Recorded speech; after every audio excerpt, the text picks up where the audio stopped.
আসসালামু আলাইকুম গাইস, কেমন আছেন? আশা করছি সকলেই ভালো আছেন। আলহামদুলিল্লাহ আমিও অনেক ভালো আছি। তো চলে আসছি দুধ চিতই রেসিপি নিয়ে আপনাদের সঙ্গে। তো এখানে আমি 2 লিটার মতন দুধ নিয়েছি, এটা ভালোভাবে জাল করে নিব। এখানে আমি 2টা তেজপাতা কেটে দিয়ে দিলাম দুধের ভিতরে, আর এখানে 3টা এলাচ আর 3টা দারচিনি দিব। অল্প পরিমাণ লবণ, আর যে কোনো জিনিসে লবণ না দিলে কিন্তু আসল টেস্ট আসে না। তো মিষ্টি যে কোনো জিনিস হোক বা এমনি জিনিস একটু লবণ দিলে ভালো লাগে খেতে।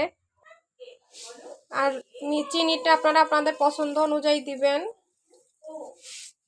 বাড়িয়ে কমিয়ে, যে যেমন মিষ্টি খেতে চান। দুধ কিন্তু আমি আর কমাবো না, জাল করা হয়ে গিয়েছে।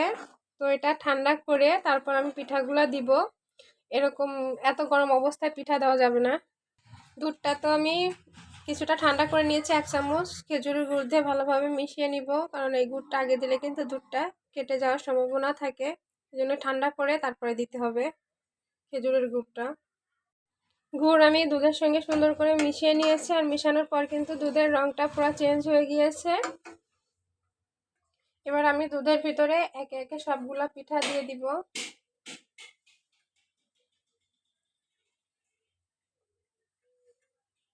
এই যে আমার সবগুলো পিঠা দিয়ে দিয়েছি, এবার ঢাকনা দিয়ে রেখে দিব।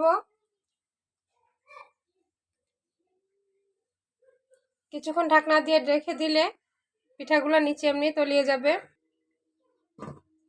এই যে আমার দুধ চিতই পিঠা, এটা আর ঘন্টাখানেক রাখলে পুরো খাওয়ার জন্য রেডি হয়ে যাবে। তো এইভাবেই দুধ চিতই বানাবেন আপনারা সবাই। ভিডিওটি কেমন লাগছে অবশ্যই আমার কমেন্টে জানাবেন, আর আমার পেজটিকে সবাই ফলো দিয়ে পাশে থাকবেন। আল্লাহ হাফেজ, ভালো থাকবেন সবাই।